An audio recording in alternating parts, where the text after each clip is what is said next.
Welcome back. You're listening to the Flow Friday Sports Show here on Flow FM. And for the last time, we're crossing into Trudi Cook to find out all about the Wimmera Netball competition after the grand final on the weekend. Trudi, lovely to have you with us again. How are you? Yeah, good. Thanks for having me. Well, we've managed to get hold of you for the last time, Trudi, because we know you're juggling a fair few things, not just netballs. And it's great to have you back for one last time. So the Wimmera Netball grand final in the A-Grade. In the end, we got quite the spectacle, as we expected we might have, given that it was between both Horsham sides, the Demons and the Saints. But the Saints, as you correctly predicted, were the winners in the end by 3 goals. How did this game go, and did the spectators get what they probably deserved heading out to this long-awaited grand final? Yeah, they most certainly did. Look, it was a warm day and it was a very loud crowd, especially in the fourth quarter. So, look, they started off really well. The first quarter, it was 14-11. Watching, I reckon both teams took a fair bit to settle. As experienced as they are in finals, I think they were still a bit nervy. And look, the ball was moving very quickly, but there was a few errors there that just caused it to be a bit sloppier. Second quarter stepped up a peg with the Saints. They made the absolute most of the quarter, especially Ashley Grace in the centre. She just continued to drive and create those passages of play. I think the Demons' defensive pressure dropped off a bit in that second quarter. And then moving into the third, the Saints maintained their strong lead there. Look, the Demons tried. It was quite warm, but the Saints just continued to run it out. And their goal attack, Abby Hallam wasn't the main shooter. She didn't shoot most of the goals, but she most certainly created those plays and opened it right up for their goal shooter. But look, the fourth quarters, when all the noise happened, Demons fought back and really hard to get within 1 at one stage.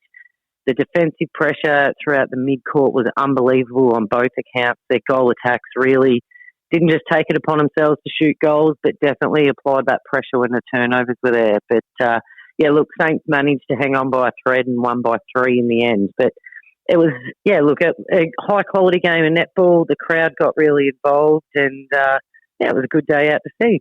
As far as your playing experience goes and your coaching experience too, how does the winning culture at the Horsham Saints rank amongst all the great sides of Wimmera Netball in the years gone by? They enjoyed it. I think everyone was happy, that they won and whatnot. I think probably majority were barracking for Demons, being the underdogs, which is a go-to Aussie behaviour, I believe. So, they were happy that the Saints won. They most certainly deserved it. They remained undefeated for the season. So it was good to see them hang in and get, I suppose, the reward that they deserved. Now, was any other noise made from any of the other grades that you want to report about, Trudi? Look, I must admit I wandered over to the football after A-grade, but I most certainly heard lots and lots of noise from coming over from the netball court. So I think there was a few close games in there. Majority of games were the 2 Horsham teams playing against each other. But, I was fully focused on our boys in the seniors and unfortunately they walked away with a loss. But, didn't go back to the netball court after that, sorry. Well, the job of us journos here at the radio station is to keep things nice and bubbly and cordial. But I'm going to ask, over the off-season, any leaks you can give us about potential approaches with recruitment or anything like that, Trudi? We're after the goss here. Yeah.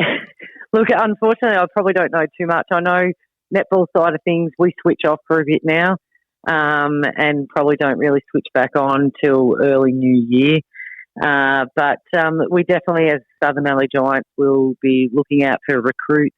Our junior numbers are looking strong if we can maintain the numbers we've got, and we hope to fill all 3 junior grades, which will be fabulous. We'll keep our ears to the ground and try and link up with a few friends of friends and see how we go, and hopefully we can be a bit more competitive in 2024. Oh, it's going to be silly season in the Wimmera. I can just tell everyone's going to be wanting to knock over those Saints. What's in store for you now? So are you going to be continuing in your role as the junior director in 2024? Yeah, look, the chances are probably high that I'll continue on in this role.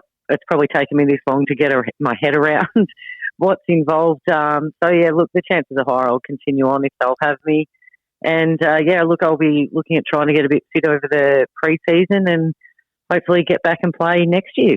And just as far as the A-grade goes, again, player recruitment or not even paying attention towards players coming in, but as far as the possibility of injecting some youth into that team next year, how does that all look? Yeah, fingers crossed. Look, it's pretty hard in the country, especially with females. Once they finish year 12, they're forced to usually move on if it's university or gap years, whatever it might be. And majority of females tend not to come back once they've finished school. So that's why we've got such, I suppose, younger ones playing some senior netball.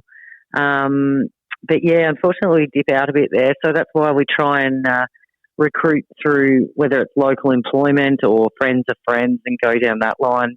We encourage people, we understand that they've got to move away and we encourage them to make their lives to where they move to. And if we're lucky enough to get them back for a game or two, we welcome them with open arms. Trudi Cook, the Southern Mallee Giants legend, it's closing time. So over to you for any final remarks on what has been a long season in 2023 and an eventful one. Unfortunately, your side, the Giants, couldn't quite get up there, but just, the floor's yours. What would you like to say in closing, Trudi? Yeah, no, look, just thanks to Alice, yourself and the Flow FM. It's been a fabulous year. It's made me probably follow and research netball a bit more than what I have in the past. And we just hope that the Southern Mallee Giants can get up and be stronger next year where I get on the radio with some more positive results. Always a happy club in Giants land. And Trudi Cook, it's been a really, really, really pleasant experience getting to know you over the weeks and crossing into you for all your fantastic reports. One of the correspondents where, you've got such a wealth of experience at the highest level there in the country. So we really appreciate and value your presence here on the airwaves, and we look forward to doing it all again with you, hopefully in 2024. Good luck with everything and enjoy a quieter summer. I certainly will. Good on you, Alice. Thank you.